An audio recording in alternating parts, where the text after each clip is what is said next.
Welcome to this episode of the Marketing Guides for Small Businesses podcast.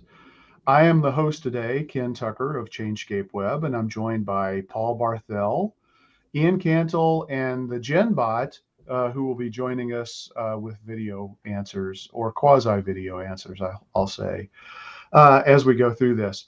So today we're going to be talking about, what we as marketers or people who are trying to grow their businesses need to think about in terms of marketing for 2023. TikTok, Google, Facebook, customer behavior and expectations, artificial intelligence, privacy changes. I mean, all of these have had a huge impact in 2022, and obviously they're looking like they could have even a larger impact in 2023. So let's get started. Of course, this isn't an all-inclusive list.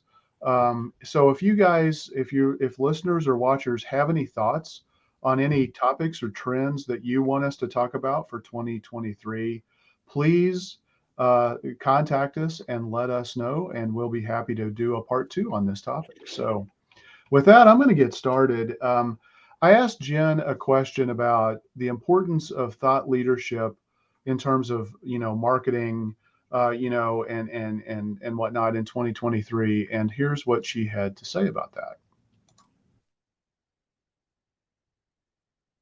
Thought leadership will be important in 2023. In our work with B2B companies, thought leadership has been very, very important prior to 2023. The whole decade, even previously. What thought leadership is bringing out the expertise for us, anyways. It's the executives, the subject matter experts in the company, and having them share their expertise, typically in a blog, perhaps in a white paper, in a video, educating the market on solutions to problems that they have. The thing is, thought leaders and producing thought leadership pieces is it's a long road. And I say that in a good way. It's not the type of thing you're going to produce one white paper and you're going to be you or your executives or your company is going to be thought of as a thought leader. If you really are working to attain that type of title or that type of position, it's going to be a long road, meaning that you're going to need to commit to producing a lot of content continuously, and it's got to be very high quality content. So when you asked about EAT, so Google, why is EAT important? So of course, we're talking about software and tech and whatnot, and we have another acronym. So EAT, it's a very important guideline that marketers need to know and focus on, but it makes a lot of sense. So EAT, so EAT, stands for, the E stands for expertise, the A stands for authority, and the T stands for trustworthiness. So as Google is looking at your content on your website, those are the types of things that you're going to need to write for. So if we bring it down to the very, very practical, think about the topic and the content that you're producing for the company. Does it help users? Is it created by an expert? So is the person writing it? And yes, you can get a ghostwriter. So in that case, you interview the expert. Why are they an expert? How are they an expert? Making sure that their credibility is either talked about in the article or linked to somehow. This information has to be posted on an authoritative site. So you want to make sure that your own site is ranking well. And if it's not, if you're on your way up, perhaps a guest post on an authoritative site within your industry. The next thing, it has to be trustworthy. So if folks in the industry come and read that article, is it written by the person and the company? Is it a source of trust whereby the reputation of that person and that company in the industry is of worth being trusted? The next thing is being updated regularly, really working for or heading towards thought leadership. is, like I said, it is a long road. The idea of being a thought leader within the industry is someone who you may have been around for a long time in the industry. You may have seen several changes. You may be able to explain some very, very complex changes in the industry in a simple way. You may be able to see what's happening and connect the dots, as they say, in order to help those in the industry see where it's going and see how to capitalize on the changes that are coming down. And in order to do this, you have to be thinking about your industry and the changes, and then producing content, so video, written, audio, and podcasts. But the content has to be updated regularly. So the neat thing is that virtually every company has at least one subject matter expert that deserves to be interviewed. And this is the person that just knows everything about the industry, the tips, the tricks, the history, what's going on next. And so look for that person within your company if you're looking to see if a thought leadership strategy could work for your company. Every company has one, so find that person in your organization. Create, I would say, start with a 6-month content plan, and go pick that person's brain, because they could be a real best kept secret that you now have to share with the world within your company. So that is thought leadership, a little bit in a nutshell. And it's going to be important in 2023. I believe it's always very, very important. And now more than ever, it's never been more accessible to get out there. All right. So I know Paul, you and Ian are probably have a lot of thoughts about EAT as well, because it is very important. And Ian, I know you specifically have a question that I wanted to ask you. So we'll kind of circle back to that here in just a second. Paul, and if EAT makes sense, work it into your answer here on this question. But I wanted to ask you specifically about artificial intelligence and automation. How important are these going to become, and why should a small business take advantage of these? And any examples that you could give would be awesome. Well, yeah, I mean, look, practically everything Google does is artificial intelligence. And to some degree, even the tools that you use to build any kind of automation probably has artificial intelligence built into it. So you're already using it. You may not realize it, but it's there and you're using it. And it's just going to continue to become more and more important because things are getting more complex. We talked in the past about the whole omni-channel marketing thing, and you can't do everything manually anymore. I mean, this isn't 1980, and you have all these different channels. So automation helps you not have to deal with these redundant kind of things or things that can be forgotten.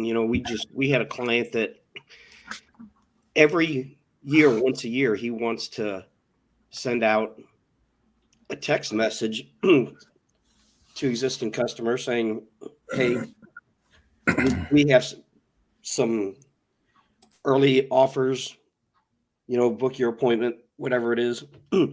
So we set up an automation that every year that just goes out on the 5th of January. And he doesn't have to worry about it. It won't be forgotten. We've talked about how important speed of response is. And if someone calls you and you're a small business and you don't get back to them for 2 days, they've probably moved on to your competitor. So you can automate a response to them. You can have a missed call text back, or, just saying, hey, we're sorry we missed your call.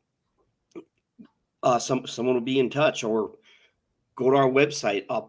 Self-booking calendars are extremely important. More and more people, and we've kind of talked about this in the past, that a lot of people, they just want to go book an appointment. And a booking calendar lets them do that. And again, it's something the customer goes to your website or wherever they book their appointment. They get a confirmation. It's put on your calendar. That time is blocked out. You get a text message notice or an email notice saying, hey, this person booked at this time for this appointment. And you can follow up with them. And it just helps streamline your business. And it's just going to continue to become more important because we've talked in the past that your website, this automation, I know there's a lot of older business owners out there, small business owners they've been in business forever and they're not too keen on this stuff, but it's not about you. It's about your customers. And if you've been in business for a while, your customer base is getting younger and they're going to use this technology, whether you like it or not. And if you don't keep up with it, they're just going to go to your competitor. So it's just going to become more and more important. And it's not an option anymore.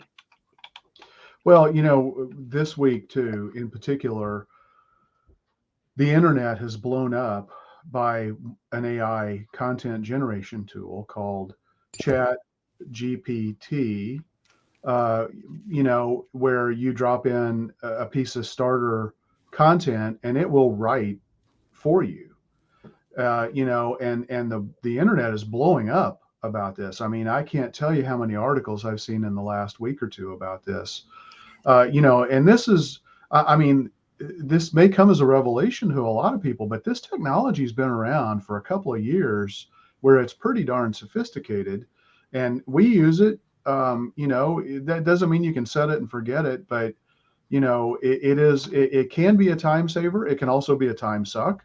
So you have to be careful with it, but it's only going to get better and it's only going to propagate faster and faster and faster. So, artificial intelligence, whether you like it or not, it's here and everybody needs to adapt. And I hope that we don't all become like Battlestar Galactica, where we're fighting off these these bots that are coming after us all the time. Well, and there was something that Paul said there that I think is really important for the business owner not to lose sight of, is that it's actually all about the customer. So like all of the trends I see right now related to AI especially, but automation too, because automation has been around in marketing for 15, 20 years, right? It's not new. Yeah. We've always been looking for ways to automate things. And the primary reason that the business chooses to do automation is for efficiency and cost cutting, and consistency, I would add in there as well, because Paul's example was a really good one of something you do on an annual basis, right? You don't want it to fall through the cracks. You don't want to have to hustle, at the end of the year to get that ready for the coming year. But the thing I see a lot of people making mistakes on is that they're using, and artificial intelligence is a really good example of this, where, because it is a form of automation, right? So they're using it as a shortcut to produce content in a lot of ways, not to do anything else, but to produce content that is bad content. Artificial intelligence is garbage in, garbage out, right? Like it's not, we're not talking about super intelligence here in a lot of ways, right? It's very simple. Of course, it's getting better and better. We've seen that even in the last year. We've seen content generation by AI getting better. But we've been testing it. And the one thing I would say is that if you were to compare a human written article, researched and written article, and an AI written article, the quality, sure, some businesses can get by with it because their quality is so poor already of what they're delivering. Right. But you have to remember who it's for. You don't win brownie points for producing content.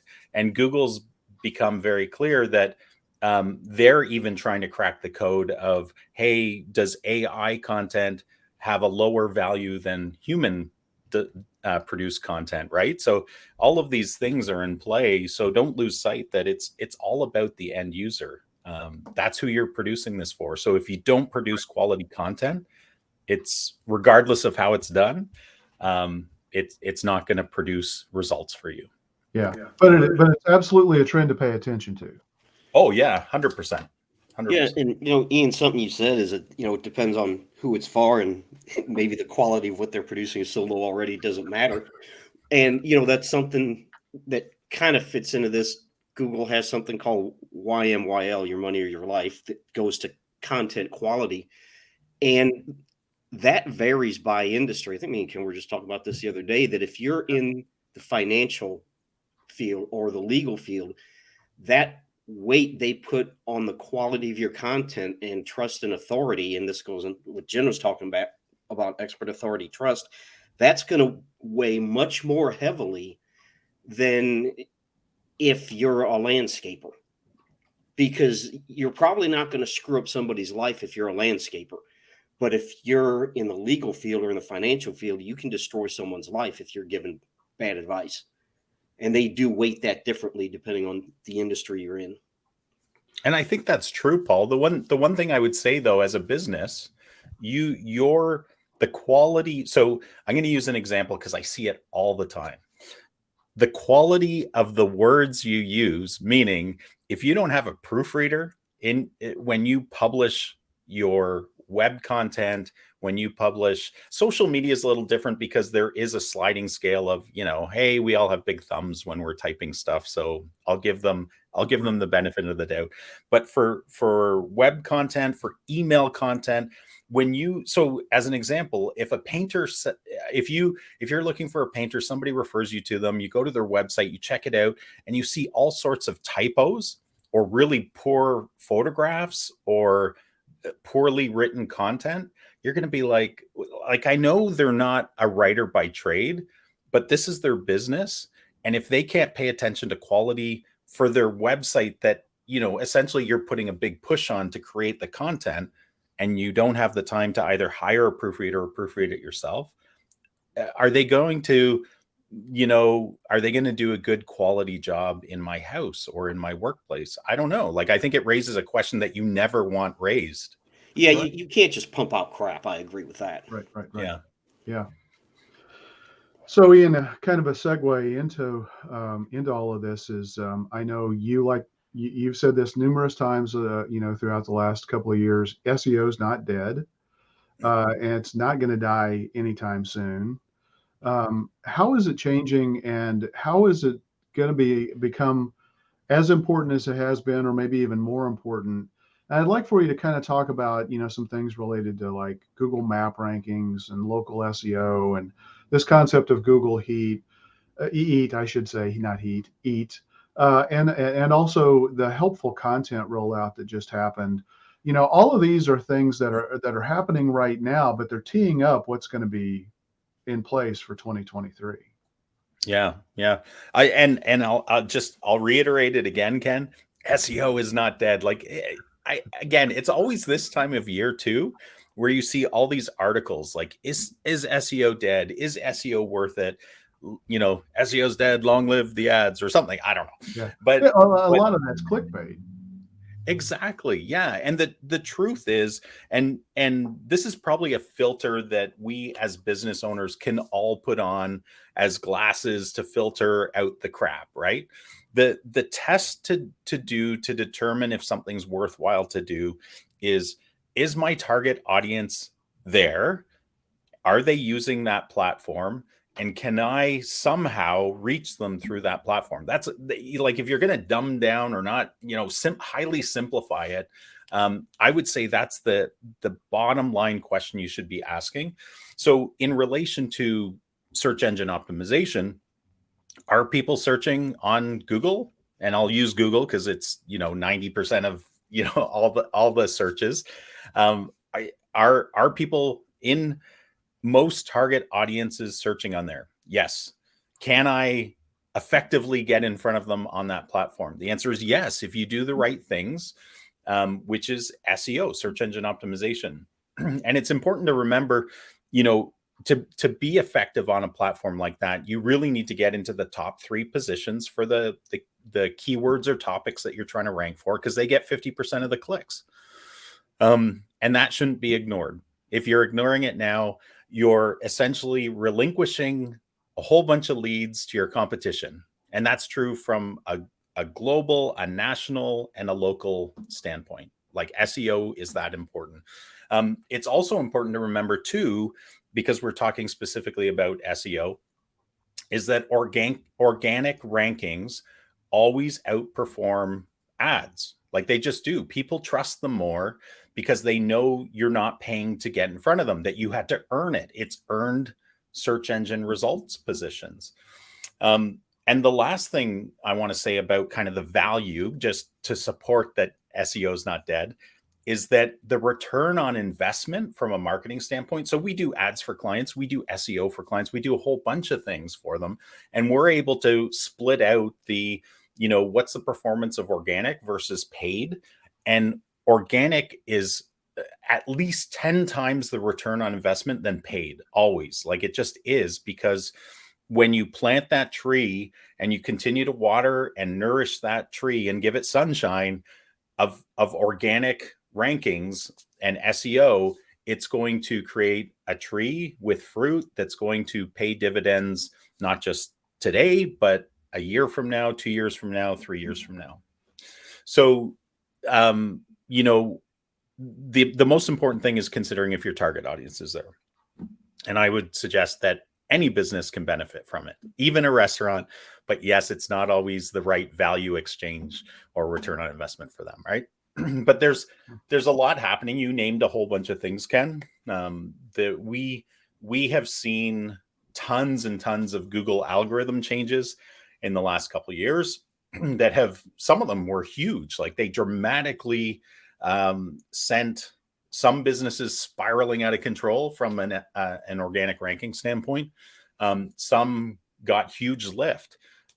Some did the pendulum swing and are back where they were from the beginning.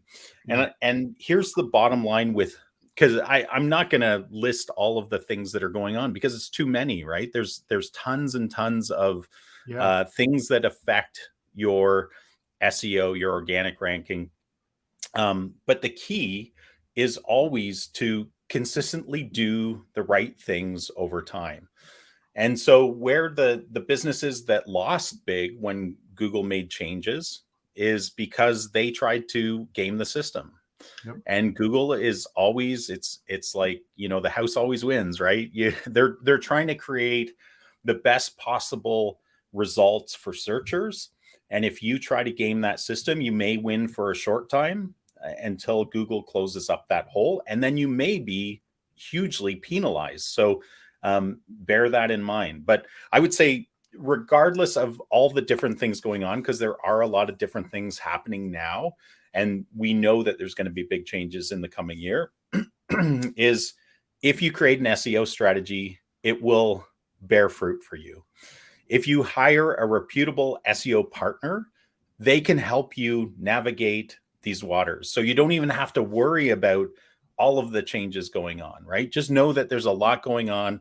It's only getting harder to rank well. And the competition has only increased dramatically since COVID, right? A lot of businesses, we saw this in a lot of industries we serve, dentists, electricians, home renovators, whatever it is, man, the businesses that were not ranking well, and you could tell that they put no effort whatsoever into organic results, they woke up during COVID because, first of all, they were shut down and they knew they had to invest. And so we've seen that across a lot of our industries where, we were leaps and bounds above the competition and we've been able to hold a dominant position. But, the fishes below us are starting to swim up a little bit higher. So we're keeping a close eye on them. Yeah. I would also add in there, like, again, know your audience and the platforms they use. So organic doesn't just mean Google, right? It doesn't just mean Google business profiles. There's organic stuff you can do on social platforms. There's other ways of getting organic results, but know your audience, know where they are. And then Jen talked about this, Paul talked about this, build great content, right? If you're building great content, Google recognizes great content. People recognize great content. People consume great content. When people consume great content on your website, it gives the signals to Google that it's valuable content, and they give you higher rankings, right? It's just it almost feels like it's too common sense to be effective, but that is the basis of ranking well. And of course, there's lots of optimizations that your SEO partner will do with that good content to help it rank well. But you do need to focus on building great content for your audience who wants it and is searching for it. And if you do all the right things, you will win at this SEO thing long term. Like that's what we've seen, every year there's big changes. Every year there's, people that are saying SEO is doomed. But if people are searching and you can do the right things that Google's looking for you to do, you'll win at this. Yeah. And Google gives you opportunities to rank well. It's just you have to stay on top of it. You have to do the right things and consistently do them over time. It's not a one and done. SEO has never been a one and done thing. And even more now with all of the changes going on, it's even less so.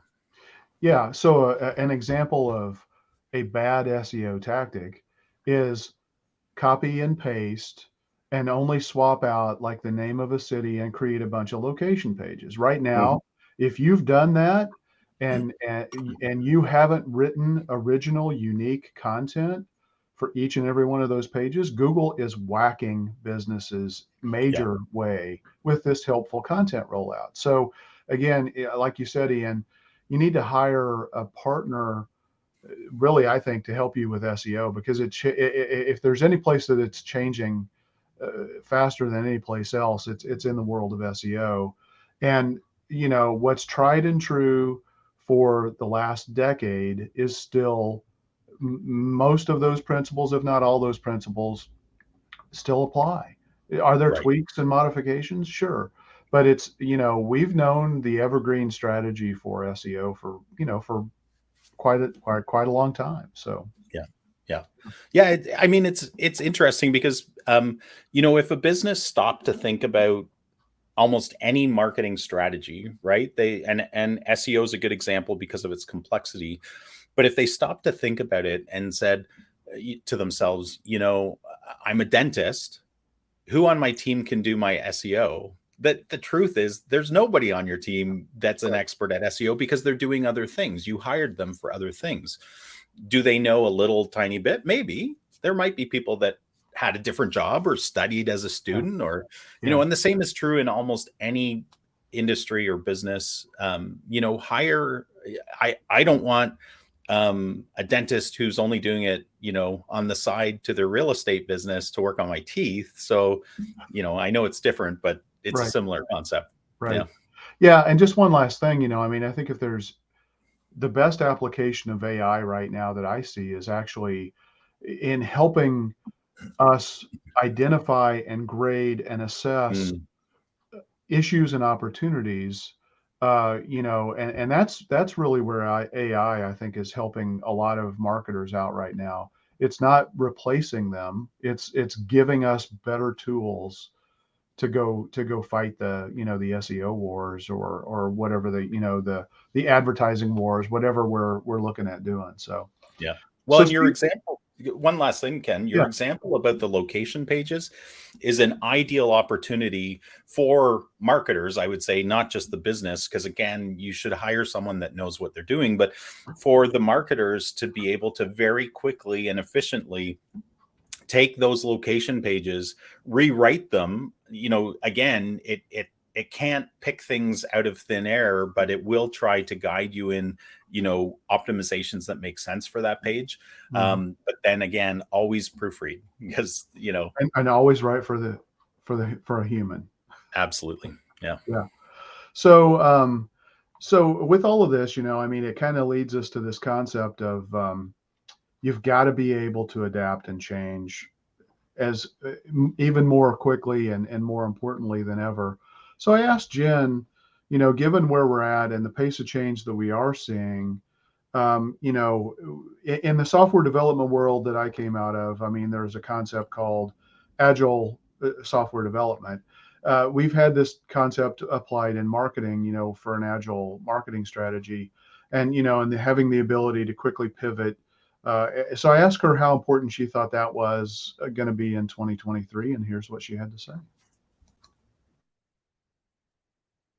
So you asked about agile marketing strategy. So for those who are not aware of this, agile it came from the software industry, and let me just back up and explain it a little more. So at one point in time, software used to be made or coded from start to finish. So you'd have your requirements, you'd go through and you'd code everything, and then at the end you'd deliver something. In the time between the requirements and the work being done and the end product being delivered, sometimes it was a very long time, and sometimes the needs and the industry had changed during the time the work had been worked on. So you get to the end of your project and you have some software or some technical product that it's either outdated or it's not going to serve the purpose that is needed anymore. So how do you come up with the ability to stay relevant while still having to work through this volume of work? So Agile was created as a methodology whereby work would be broken up into smaller bits, and there would be what's called the sprint. So typically a 2-week sprint, so a 2-week intensive period of work in order to get, say, one requirement created and done. So there's a massive amount of work to get one thing done, and then you go and it's time to get the second thing done and the third thing done and the fourth thing done. What that allows you to do is every 2 weeks, metaphorically speaking, you're popping your head up to see, like, is where the path we're going, is it still relevant to the market? Is it still relevant to the customer? Are we still solving the important need here? So it's a way to make sure that you're working quickly, but you're also working to build something that is relevant. So if you turn that around into marketing, it would be the same way as if we have a strategy that gets delivered January 1st, and that strategy gets approved. And then in order to get the whole thing implemented, it takes us all the way to June. We're like heads down, creating content, creating websites, creating, maybe we're doing a rebranding exercise that may take longer than 6 months. We're getting everything done. And then once everything's done, we're going to launch, we're ready to market our company. That's the same thing, because you can see in that scenario, between the time the marketing strategy is approved and all of the content and all of the elements that were in that strategy are created and ready to go to market, the market could have shifted. New competition could have come in. Things that were very important to the customer in January might not be as important in June. And so you can feel and you can see how you can always get behind. So if you're trying to bring the agile methodology into marketing, it's the kind of thing where you're looking for solid, quick wins, but you're looking to what can we rapidly deploy and get out to market and get to work on something else. So you'll feel like your marketing is always evolving, always moving. But the great thing is you're always putting something out to market and getting feedback on it. So you're putting out that ebook quickly. And when we say quickly and speed to market, we don't mean sloppy. We don't mean terrible work. We don't mean anything that goes out the door half-baked. But it's also a mindset change that you really have to focus in on certain bodies of work, get those done, get those out to the market, and then it's like you're going on rapid fire test all the time. It can take a while to get used to, but it can be very, very satisfying. The team works on certain bits of marketing ideas, brings them to market, puts them out to the market, gets the feedback on how they're working or how they're not working, and then for the next round can either double down on what is working or abandon it all based on what you learned that wasn't great about that initiative and go and do the next thing. So to embrace an agile marketing strategy, it's biting off a lot to change. But one way to start small is just to think, okay, of all the things that we can do this year for our marketing, what could get us the quickest win? What could get us a quick win? And if you start to think like that, you'll be moving in the direction of having all of your marketing sort of like thought of as based on the agile strategy. So I hope that helps. Yeah, I mean, this stuff has always fascinated me because I started my career in the world of software development, and before Agile, the concept was waterfall, and it was almost like the Big Bang Theory. It's like you spent massive amounts of time. It could be 6 months, could be years, to develop software, and then you just drop it all at once, and it goes live. Um, And hope that it wasn't obsolete by then. yeah, exactly. And the pace of change in technology wasn't anywhere near what it is today. But in the world of marketing, it's the same thing. I mean, we've got these channels popping up, that like TikTok. A year ago, I don't think any of us would have thought that TikTok would have had the impact that it has today. Um, and who knows what the future lies for it. We'll talk a little bit more about that here in just a second. But you have to be able to pivot and adapt quickly, based on what's happening in the world, whether it's modifying your message slightly, being sensitive to what's happening in the world, addressing a platform that maybe isn't performing the way it was even a couple of months ago or last month for that matter. And so websites, too many times people want a website. It's the big bang. It's like, I want that website all live all at once. And it's like, no, you really don't. And IBM coined a great phrase a long time ago. You want to fail fast and fail quickly. You need to build in really healthy feedback loops, because that's the way that you improve. And we all need to embrace failure is the greatest opportunity, and the greatest path to success, in my opinion. And if you're waiting to find out that you failed in these big bangs or these big releases, you're probably going to be really disappointed, and you may not be able to catch back up and survive. So, well, we've probably all gotten those calls, right, Ken, where somebody has invested 5, 10, sometimes even more, like 30 to 40 grand on a website. yeah. And now they've discovered that even though the company said it had SEO baked in it, they're like, why isn't my website ranking? Takes And 15 seconds to load. It's like, yeah, all right, well, first of all, I question if they're an SEO company. yeah. But yeah, so, all right, Paul, let's talk about text marketing, because it's really, not that it ever went away, but it's really coming on strong as a critically important channel. Do you think that that's going to continue? And if so, why? Let's talk a little bit about that.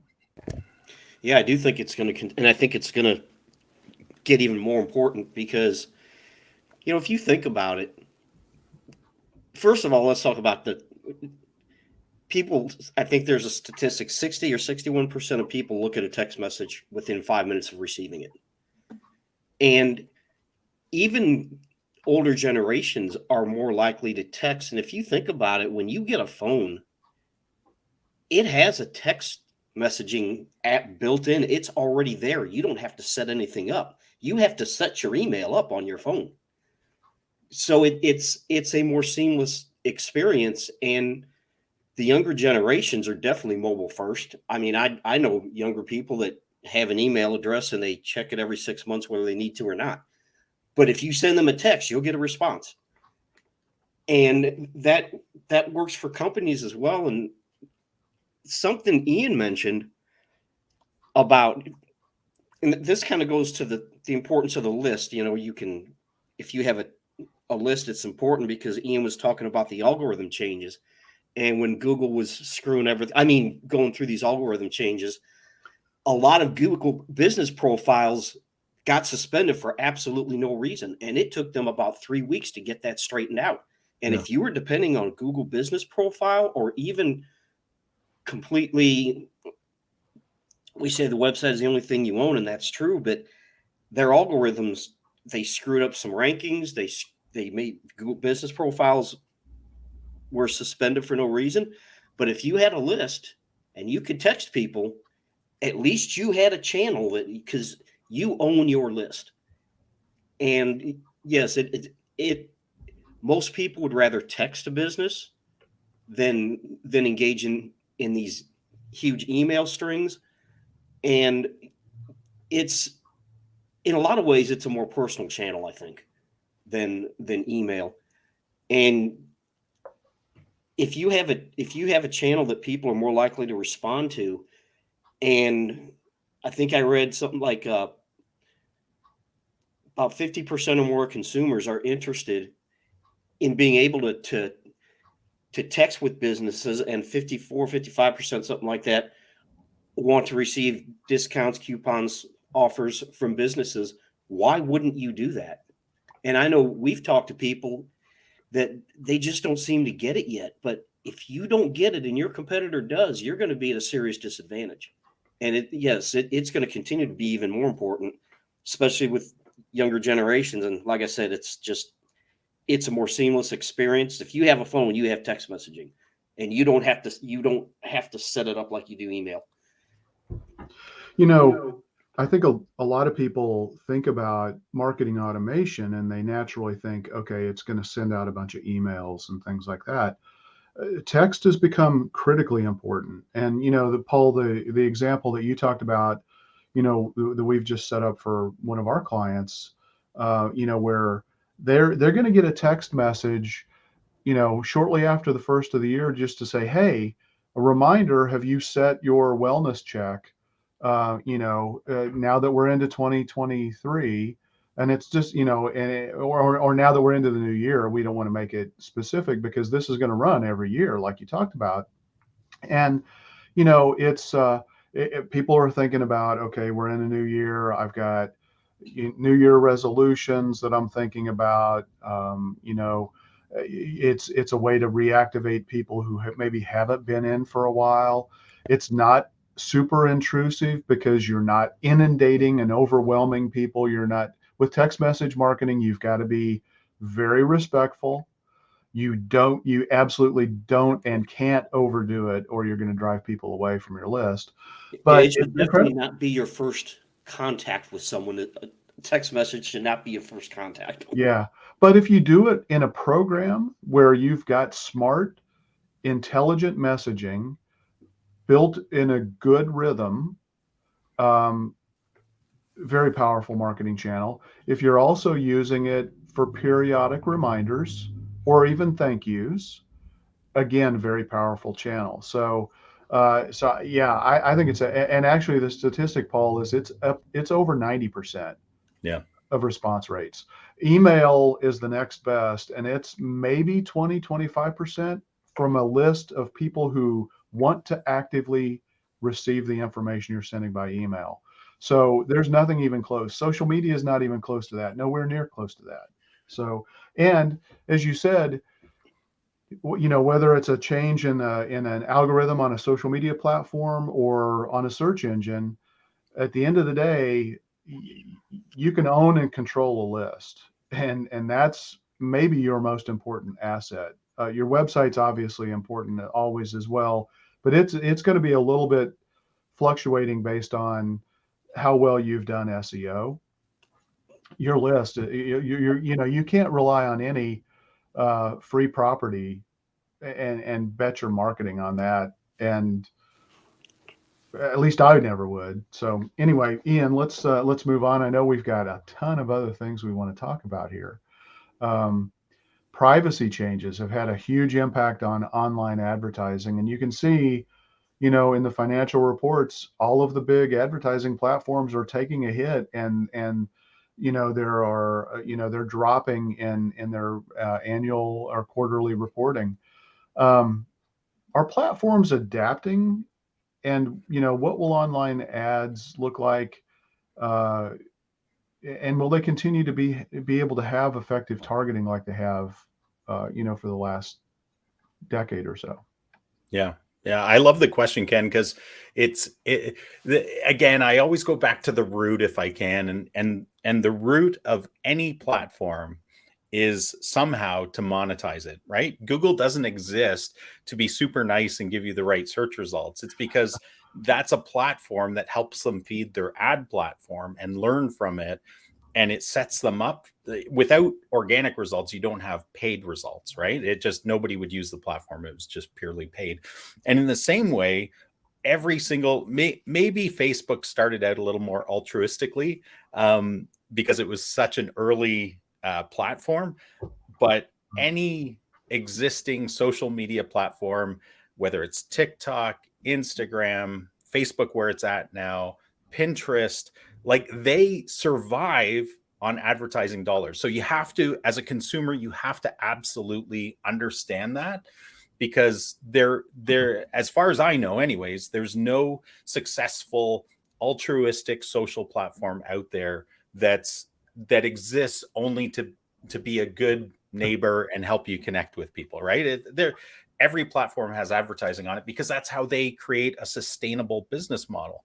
So the reason I say all that is because the privacy laws have, yes, they've created a pendulum swing for sure with these businesses, because they got hit hard, right? Apple got hit, Google got hit, Facebook got hit. A lot of them got hit really hard, especially in Europe, with big fines.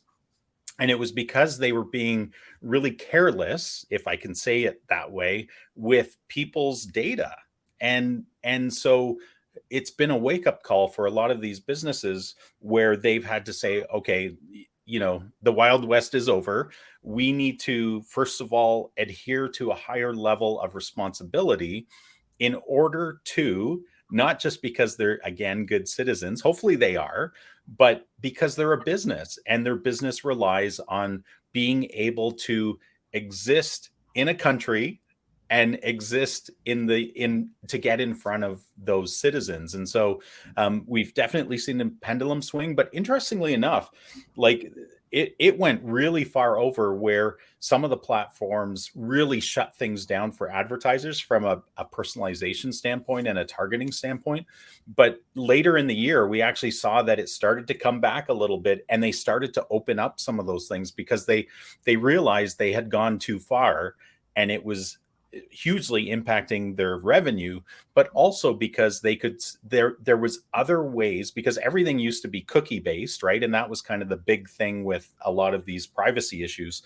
So they've been able to find other ways of, whether it's kind of aggregate pooling of people's data, so it's not connected with an individual, but you basically become like a persona that they can then target that type of person, right? So with particular types of ads. So the businesses are getting smarter, so that, yes, we can continue as a business using those advertising platforms, that we can continue to reach the right people with the right message at the right time, right? That's, they're not going to shut off that spigot for their revenue as much as they possibly can, and they're going to try to play within because it's become a very serious side of the business, within the governmental oversight in some of them, or the pushback from the governments, that they're going to try to play within the playing field of what's acceptable, while still offering the most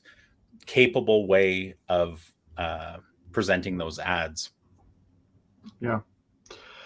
And, we're going to come back to ads here in just a second with you, Ian, because I want to get your thoughts on, what's going to be happening in terms of ad prices and things like that. But before we do that, we've talked, we haven't talked enough about TikTok yet. And I love the opportunity to get Jen's input on this, because she really focuses and specializes on B2B marketing.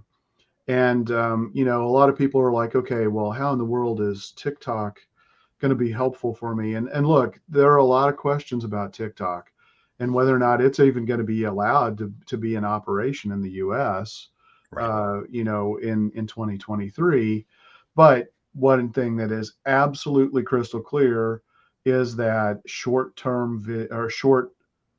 form video is here, and it's here to stay, and it is maybe the dominant form of content right now on many of these platforms.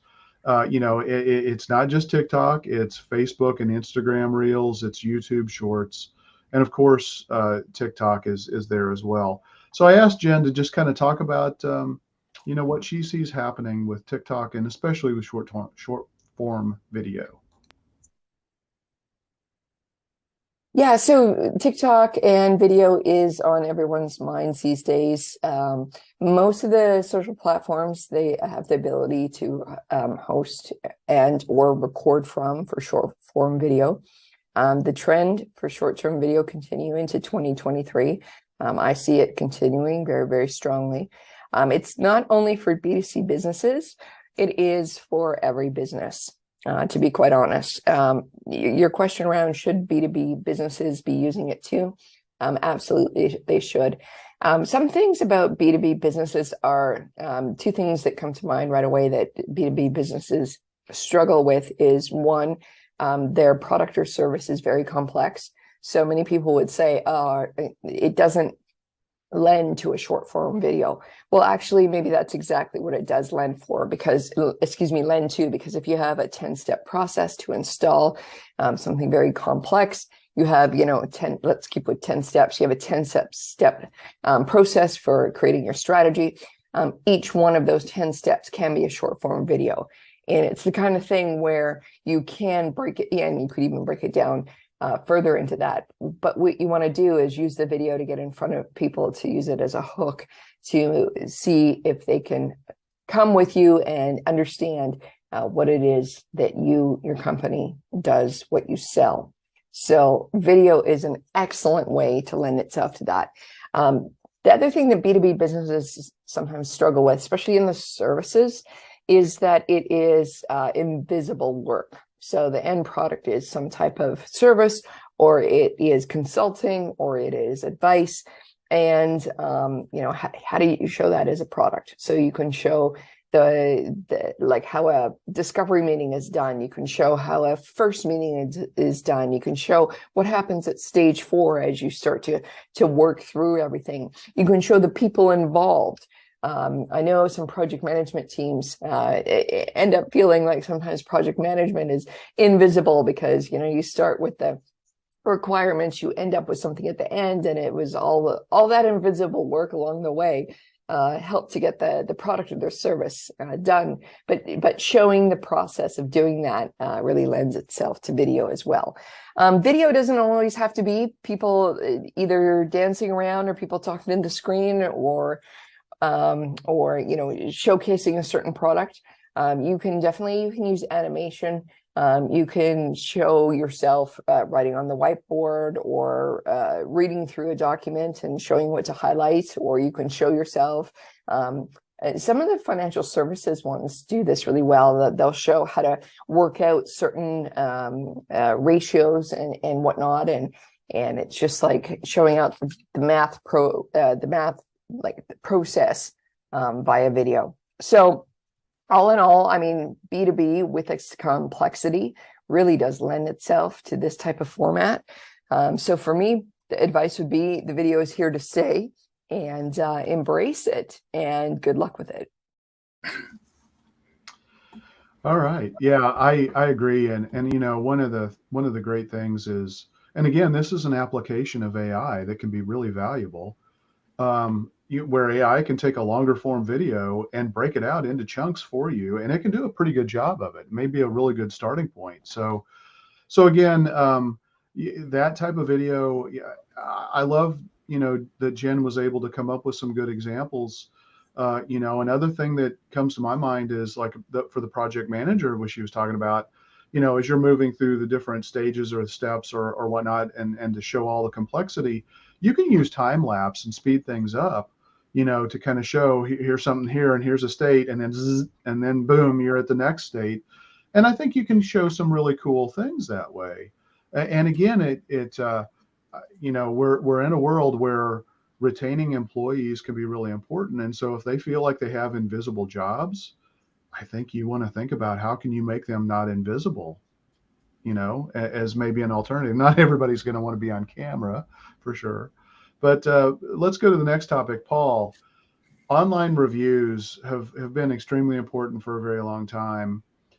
Can you talk about what impact it's having on customer behavior as we move into 2023. Yeah, online reviews they're just going to, I think, become even more important because as we moved into this online world with COVID and that's not going to go away. People realize and companies realize that they could do a lot of things online and they can reach a new audience. And if you're looking online for a product or a service, how do you know that you can trust that business? Well, it's online reviews. And the reason they're so important is because only 11% of consumers trust what a business says about itself, which kind of makes sense if you think about it. But 68% of consumers believe what other customers say. They believe the reviews. And this is something else that, going back to automation, you can automate this review process, reaching out and asking for reviews. That can be automated. You don't have to have someone sitting in the office doing that. And the other thing, and this goes back to, we talk about directories and the accuracy of online information. Moz released a study just last month, I believe it was in November, that 52% of respondents say their negative reviews are from incorrect online information about that business. Let me see if I can pull it up here. Yeah. They didn't resolve their complaint in person, or incorrect information, outdated address, phone number. This happened to you and me kind of a few years ago, 3 or 4 years ago, where we were going to go to a restaurant for lunch, and their online profile, was GMB at the time, said that they were open, and we got there and they were closed. And that irritates people. Well, especially, I think if the case of what I remember, we drove 15, 20 minutes out of our way just to go to this place. Yeah. Yeah. And that will cause people to leave a bad review. And I think if there's a psychological aspect there, that if you can't keep your online information updated, can I trust the quality of your work? And the other thing that they found is 91% of consumers, after reading, if they're looking at reviews, they're probably in the try buy stage, or the bottom of that sales funnel. 91% of them will either go to the website, go to the place of business, or contact the business. So you have to have reviews. And like me personally, if I'm looking at 2 different businesses and one has, 5 or 6 5-star reviews, and another one had, 4.5 5-star reviews, and another one has 50 or 60, and all other things are equal, I'm probably going to go to the business with more reviews, because they could have had 5 friends write those reviews for them. Well, and I think, the review engines are getting smarter about weeding out bad or not legitimate reviews as well. Yeah. And, the other thing is, the reason you want to automate this process, because it is important, is 38 to 40% of the time when a customer doesn't leave a review is because they forgot or they weren't asked. Being pissed off is a powerful motivator. If you irritate someone, they're going to go leave a negative review.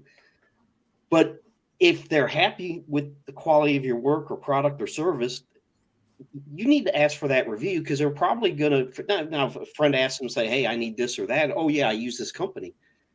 But their chances are they're not going to, and we see this all the time, they're not going to go leave a review. So you have to ask for that review. And again, that's a part of your business that you want to automate.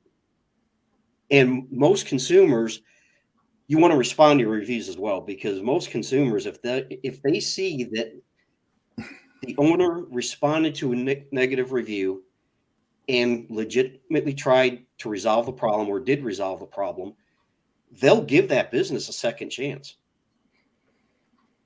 Or a first chance if it wasn't their Right. experience. Right. Yeah. Yeah. All right. Good stuff. Ian, let's talk about data, because I know you also like data. So using data to make decisions seems like it's become more important than ever. What does that look like in 2023? Yeah. If you're not using data to make decisions, I would be asking you, what are you using to make honestly, right? Like it's again, maybe today is my, asking the silly questions, but I think that's a really valuable question a business should be asking, because quite frankly, in the marketing world, you do see businesses spending money on things that don't make sense. And the only way, once you start to probe a little bit and you ask questions about why they're doing that, there's often no real reason except it was the latest shiny object, or, the business owner just wanted to do it. Right. But Or there's we've no, always done it. or we've always done it. Yeah, that's a great one. So I agree 100% with, first of all, the premise that data matters and that you should be using data. I came out of the corporate world, and in the corporate world, probably 10 years ago, there started to be this term thrown around called big data. And it was this scary term, like, we're gathering so much data as businesses that it's become paralyzing because there's too much data to sift through now. And so that's a legitimate concern, but that's where, you have to, first of all, understand your KPIs. What are your key performance indicators for your business and for your marketing? And look at those KPIs, those key performance indicators, the metrics that matter most to you. And of course, you can drill down to minutia, right? You can keep going and going and going. Like, I've been on marketing calls with clients where, we start at the high level. They're like, well, how does that happen? And we drill down, and then they're like, well, how did, and eventually it gets a little bit silly. And that's where the big data part comes in. But, first of all, a business has to be tracking data, because the data will give you the scientific support to make informed decisions. And I think that's the key. And I think that's just as valuable this coming year, if not more so, because everything is becoming more complex. Is TikTok the platform for my business to be advertising on, or to be spending time organically producing content for? Let the data decide for you, right? Is my target audience there? Is it going to produce a better ROI than the other things I'm currently investing in or could be investing in? So I think it's really important. The interesting thing too is we kind of started off this conversation or early on about automation, right? And AI. And it's interesting that things like data are what drives the Google algorithm and the automations that Google's really trying to push businesses to accept on advertising. But the truth is, they don't always yield the best results if you relinquish control to Google on your advertising. And the only way you know that is if you can slice and dice the data, compare A/Bs and that kind of stuff. And so, yeah, you want to be tracking the data. It can help you get better results. It can help you optimize every aspect of your marketing. If you measure it, you can improve it. That's a Peter Drucker quote. It can help you maximize your advertising return on investment. It can help you personalize the user's experience, but you have to have the data first, right? In order to do that, it's got to be in some accessible form. And it can provide greater value to your ideal customers, clients, and patients if you have that data and you can share it with them. So I think it's really valuable. The last tiny point about that, if there was one data thing you absolutely should be doing, and I was even going to say, if you have a website, every business has to have a website. Like, it's just, I can't think of a circumstance where you wouldn't benefit from one.